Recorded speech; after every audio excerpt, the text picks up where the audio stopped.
Hey everybody, we are back, and guess what? The faces have changed, but the game is still the same. And you know what? We want to also thank the other faces that were in here with us, and they will be back because we are celebrating and honoring these wonderful soldiers all month long. And the story needs to be told, and it's a pretty big story, everybody. So, even if you don't catch everything here on this show, do all of us a favor and honor Black History Month by, Googling the Buffalo Soldiers. Go and do some research. Take the kids to the library. There's many things that we can all do to celebrate the history of these wonderful African Americans who have changed the world. So without further ado, I'd like to give a little kudos to TPT Tours, because what? They're doing a trip to Africa, and it's in July. So everybody get ready, get your funds together, start putting those pennies together. Everybody needs to take a trip to where? Dubai. So if you want more information, do we have it on the bottom of the screen, Scotty? Wonderful. Check out the bottom of the screen, all right? And or if not, go ahead and call 202-390-8928, and that would be WESBOY@ATT.net.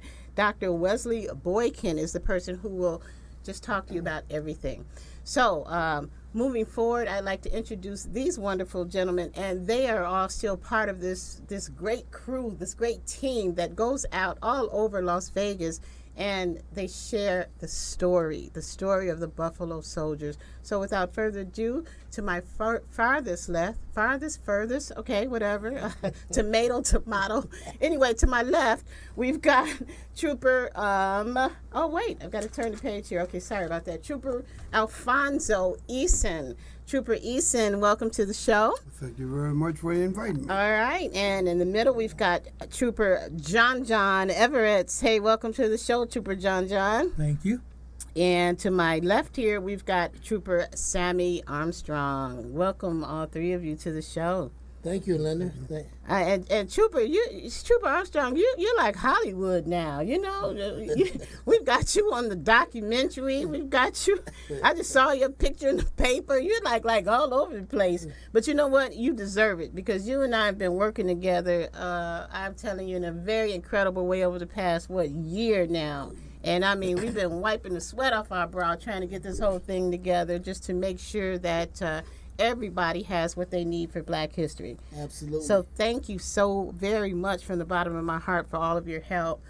Okay, gentlemen, so let's get started. Where we left off was we basically gave the history of, how you got started and what the Buffalo Soldiers is all about. But of course, as I said, that cannot be done in one sitting because it's just so much information. So what I'd like to do is pick up from where we left off with the other troopers and find out how you as professionals have stepped into these great big shoes to fill them as representatives of the soldiers back in the 1800s, and how you got involved with this organization. So let's start with you, Trooper Eason. Yes, I started with Sammy Armstrong, and ever since I've been with him, I've been helping out.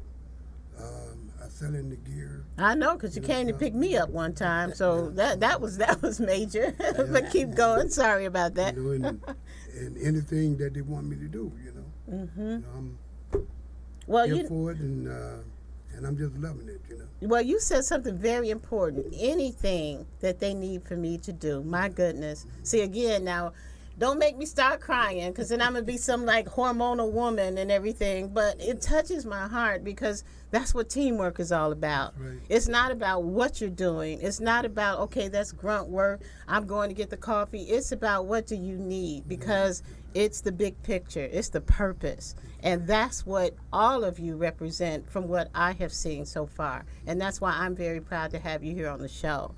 Okay, let's go with you, Trooper John. Where'd you get John from? That's John. the name my mother gave me. Who has John and John? My mother had 17 of us, and I do have a brother named John. Okay. It's spelled J-O-H-N instead of J-O-N, so that's where it originally came from. Oh my goodness. Okay, John Evans. 17 kids. Yes. I thought we had her beat with 7. We're 10 short.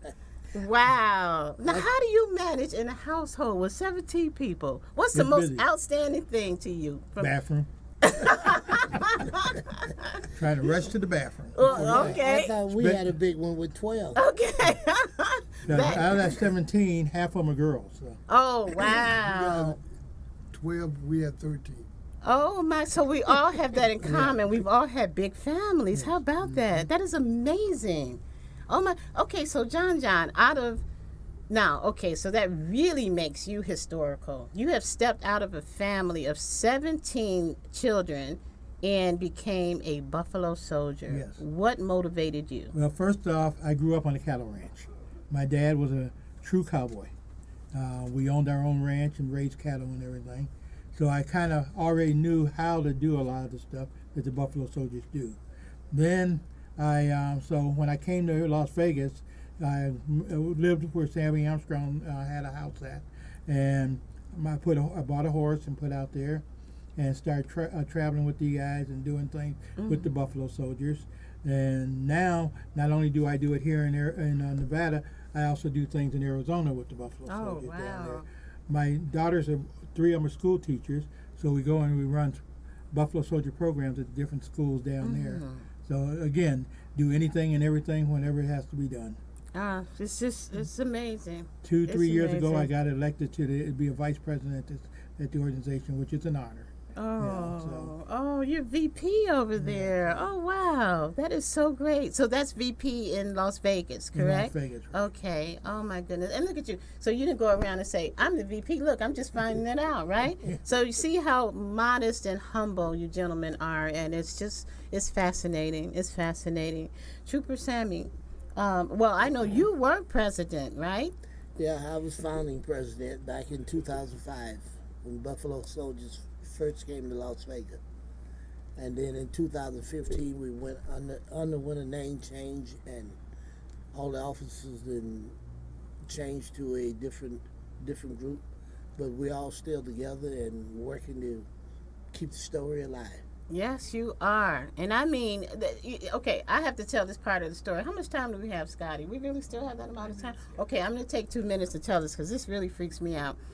The fact that you had your 150th celebration, Reunion. right, in Houston, Texas last summer. Yes. And I mean, the things that all of you went through to get your horses down to Texas, just to be in a parade, all of the things that you have to do to prepare the horses, to get them ready, and then to get down there. Some people actually drove across the country almost with their horses in 115-degree heat just to get down there to represent the Buffalo Soldiers.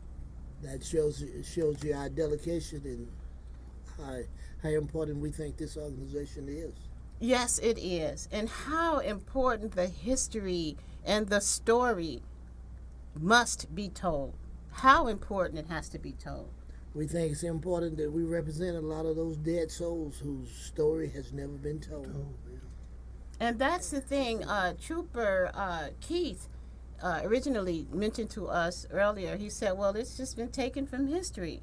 Why do you, well, of course we know why, but I mean, really, there are some parts of Black history that are still in the history books. Why was this story not told? And you know what? We're going to take a quick station break and allow you to answer that when we come back. Everyone, you're watching Variety Talk Live right here in Las Vegas. I am your host, Lady Linda. TPT Tours. We'll be right back.